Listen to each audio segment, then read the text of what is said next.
It's Winnie the Pooh's favorite treat. It's sweet and sticky, and it's all produced by an industrious and intelligent insect whose miniature society is one of the most sophisticated in the animal kingdom. It all begins in a field where worker honeybees suck nectar from flower blossoms such as clover. They store it in their honey sac, then return to the hive where other worker bees suck it out and chew it, breaking down the nectar's complex sugars into two simple sugars called glucose and fructose. The bees then deposit the nectar into the cells of the wax honeycombs they've built.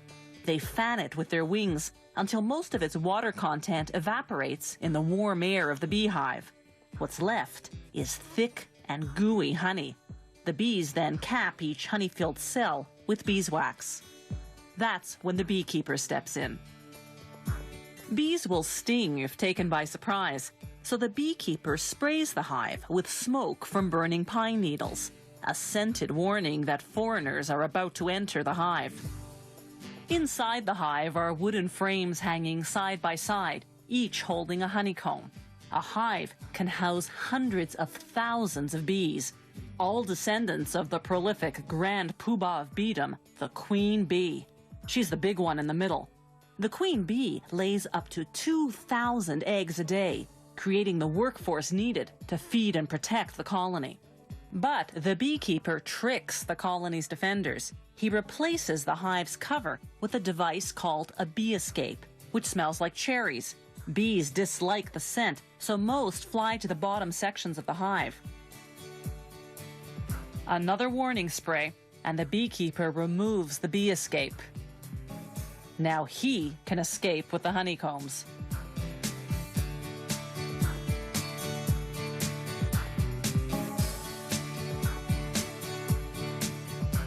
Inside the honey factory, they put the honeycomb frames on what's called an uncapping machine. Like a razor, it shaves the wax caps off the honey-filled cells of the combs. They scrape off the remnants manually. Then they set the frames on another machine called a honey extractor.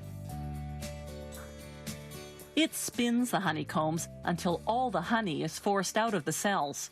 Afterwards, they filter the honey to remove any pieces of wax capping that slip through. Then, the honey is ready for bottling. Some beehives contain smaller frames designed to produce honey that isn't extracted from the honeycomb. Workers remove the frame and cut the honeycomb into pieces as is with a heated knife. That seals the wax around the honey inside.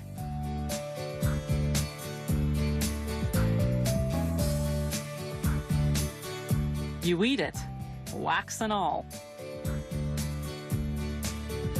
The beeswax lining of the honeycomb goes to make candles, furniture polish, lipsticks, and other products.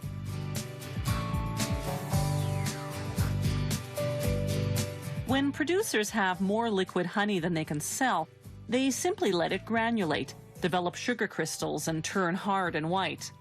Then, when the orders come in, they return it to its original liquid form by heating it to 130 degrees Fahrenheit.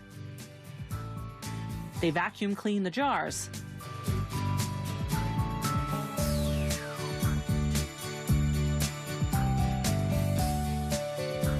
Then fill them. One beehive can yield up to 7 pounds of honey in a single day. That's much more than the bees need for themselves. The surplus is what we end up eating.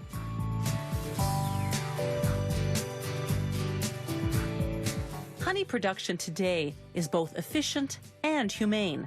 For centuries, the only way to harvest honey from hives had been to kill the bees.